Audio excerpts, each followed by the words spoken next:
Hi everyone, it's Frugal here. As always, I have my coffee because otherwise somebody might just get killed. So let's talk today about wanting to start investing. So you want to start investing. So let's start with what is investing? Investing is something that you do for the long run. It's when you put away money or something like an asset that you put away for the long run so that you're going to have really big growth in that time. It differs from saving because it is not that you're actually saving for a mini goal, which is 1 or 2 or 3 or 5 years. So if you are saving, it means that you normally have a goal in mind. So that would be something like you have an upcoming holiday, you have a car that you want to buy. You do not invest for a car, you invest for the long run. So what that would mean is that you would say, for example, invest for retirement. So retirement is actually more, it's not about saving for retirement, it is investing for retirement. Generally, for people my age, or like give or take 10 years, it is a long-term investment. It's 10, 20, 30, 40 years. So what you want to do is you want to pop that money into a good account, whether it's, somewhere, and leave it there. Not in cash or equivalents. That would be, you want to actually have it in something that is a little bit more risky because you have the time. You remember, if you've got time frame, if it does go a little bit more up and down, it is okay. So as an investor, you have a couple of choices. You can invest in property, you can invest in stocks, you can invest in bonds, cash or equivalents, or you can invest in a speculative or other types of investments. So in a couple of scenarios, let's take them off, go through them. For property, you've got a couple of options. You can go listed property, but I'm going to handle that under stocks. You can actually buy bricks and mortar and rent it out. Remember, it's like a business that you're doing. What you're doing is you are investing in a property for 20 years, where somebody else might be paying the bond off on your behalf, i.e. we call it rent.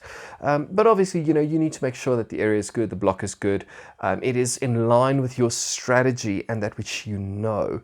I think that's the key word in any investment, is you understand what you're investing in.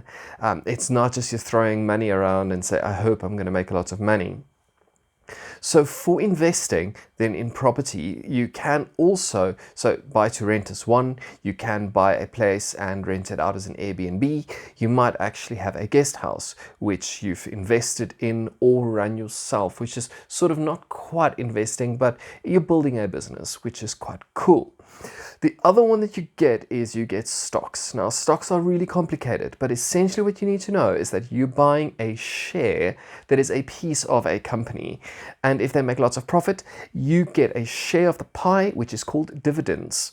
And then if they, for example, grow or they decide not to declare a dividend, what they do then is they would, for example, either if they are making money, that's to say, they take that money, they'd reinvest it into the company to grow, for example, to open more branches of the company, to invest in research and development, or in other very big words, which means that they'll make more money in the long run. So for stocks, there's places you can invest in. For example, Easy Equities, the Frank app. You can use your broker if you prefer. There are many different places where you can invest this money. Apps like Easy Equities allow you for to actually invest from as little as 100 Rand. So you can check my affiliate link below. I use them. It's not that I'm getting tons of money for this, but I really think that they're really cool. And I really think that they're doing an excellent job, at just democratizing shares, buying of shares and bonds and stocks. So bonds, on the other hand, is not something you tend to invest in a lot, but the returns have been good in SA, which is really risky for me. But what it basically boils down to is this, is that the government, for example, needs to borrow money to pay off debt or to have a big building project that they need to finish up. And what they'll do then is they'll borrow money from you and pay you rent or interest on that little bit of money. That is a bond. So the bond pays you interest. You give them your money and they give a little bit of interest. And at the end, they give you your initial capital back. So if you give them 100 Rand, they tend to pay off then, give you 10% per year.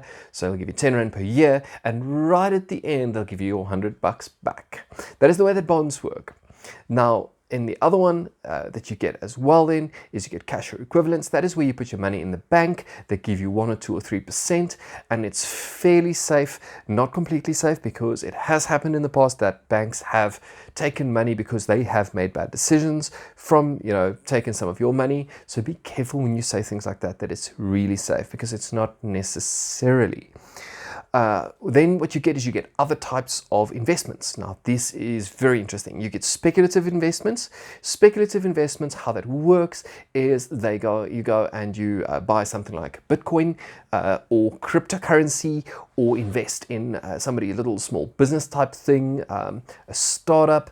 All these things are really quite speculative. You don't know if it's going to pass. It is not necessarily registered with the relevant bodies, such as the FCSA or FSCA, or some of these other bodies like the real estate board or anybody like that. So it is a little bit more speculative. You're going to have to speculate and think, okay, I really hope this is going to make some money. It's good to have a little bit of your money in a fund, which is that type of stuff. For me, that would be something like individual stocks, because I don't have the time to sit 8 hours a day and research the stuff and understand how it works. And other things, for example, like paintings, gold, silver, all of these things. Yes, they are sort of, stable, but they're also a little bit speculative. You don't actually get dividends from it. You don't get extra money. You hope that the price will go up. You can say historically these things have shown, wine as well, by the way, these things have historically shown to outperform, to go up with inflation. It's a good store of value, but just remember that past performance is not an indicator of future performance. So now that you know a little bit more about all of these things, about what you can invest in, you need to choose what you want to invest in for the long run. Remember, there's different things to take into account. One is risk appetite. Are you willing to risk, the money going up and down, or are you freaking out if the money goes up the one day, down the next day, and up again? You need to decide on that. It also depends on your goals, financial goals, when you're retiring. If you're 64 and you need to retire at 65, do not take extremely high risk investments unless you're gambling and have a lot of money that you can throw around. But also, like if you've got an emergency fund, if you've are saving for other goals, which is important, or investing for your child's education, which might be 20 years from now, or maybe 30 years, depending on if the child is alive yet, or if you're married at all. So that is just a little bit about where do you start investing, and choosing that, and then going to those platforms and say, okay, now I'm going to start my research. I'm going to look at the stocks. I'm going to look at ETFs. I'm going to look at property in certain areas. I'm going to look at certain types of bonds. Am I looking at government bonds? Am I looking at bond ETFs? Am I looking at ETNs? Am I looking at other very big words? But now that you know a little bit more about what is open to you for investing, have a wonderful day and happy investing.